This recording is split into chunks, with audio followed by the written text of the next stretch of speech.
थी अचे ईमान की दोई मादी शाह हसनैन जहिड़नि अज़ादारनि जी ख़ुशबू थी अचे सैयद पावर खोसा कणका मार्फत इमाम ज़माना जी तबलीग सुभान अल्लाह केॾो खुश नसीब आहियां अली वारनि जी ख़ुशबू थी अचे या अली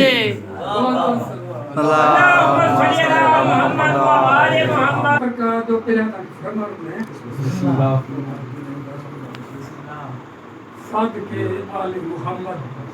सुभान अल्लाह जेको फिक़ह जो ख़ालिक़ आहे शाह हादिया सां जो उन इमाम वटि शाम खां हिकु माण्हू आयो मौला मूं ॿुधो आहे त तव्हां जेकी असां हथ में खणी यत मुबारक जेके हज़ूर पाक खणंदो हो उहा खणी ऐं तव्हां हलंदा आहियो मुंहिंजे दिलि जी तमन्ना आहे मां शाम खां आयो आहियां उन लठ खे चुमंदुसि हाय सुभान अल्लाह वाह वाह तवजो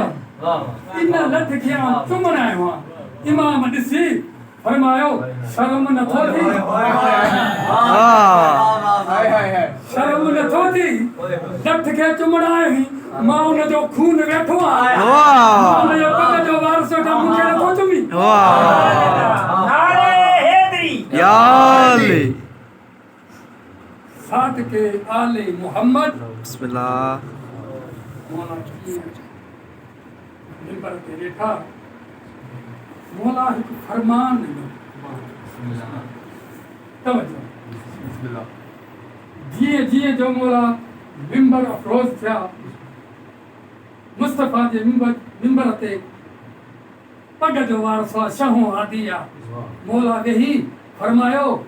जंहिं बि असांखे ॾिठो उन पंहिंजे रब खे ॾिठो हाय सुभान अल्लाह जंहिं बि असांखे ॾिठो उन पंहिंजे रब खे ॾिठो सुभान त अल्लाह मदीने जा माण्हू डुकंदा आया मौला अल्लाह त ॾिसण हू पाक आहे असां सम्झी कोन सघियासीं सघियासीं कोन असां सम्झायो मौला जो जेतिरा बि आया हो पंहिंजे घरां खीर खणी अचो उते वटि जेतिरो खीर हो गिलास में जग में लोटे में चोरी में जेके जेतिरो खीर हो खीर खणी आया मौला चयो सभु कोई पंहिंजे खीर में ॾिसे सभु कोई पंहिंजे खीर में ॾिसे इन खीर में मखण आहे त हुननि खिली ॾिनो हुन चयो मौला असांखे पक आहे त मखण खीर में हूंदो आहे लोट बदिली किरी पवंदो पर हिन खीर आहे मौला असांखे पक आहे त मखण खीर में हूंदो आहे पर ॾिसण में नथो अचे इमाम छा फरमायो भला मूंखे अल्लाह जो कसम आहे अल्लाह असां में ईअं आहे जीअं मखण खीर में या अली पर तव्हांखे ॾिसण में न ईंदो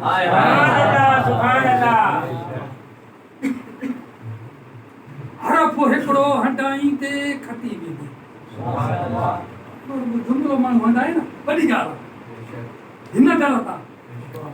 हरफ हिकिड़ो हंडाईंदे खटी वेंदे अलम दर ते लॻाईंदे खटी वेंदे या अली बस हिते फ़ैसिलो मिंटनि ते हंडाईंदे खटी वेंदे अलम दर ते लॻाईंदे खटी वेंदे अची वेह तूं मार्फत इमाम ज़माना थी हले हाय हाय अञा अल अजल खे पुकारींदे खटी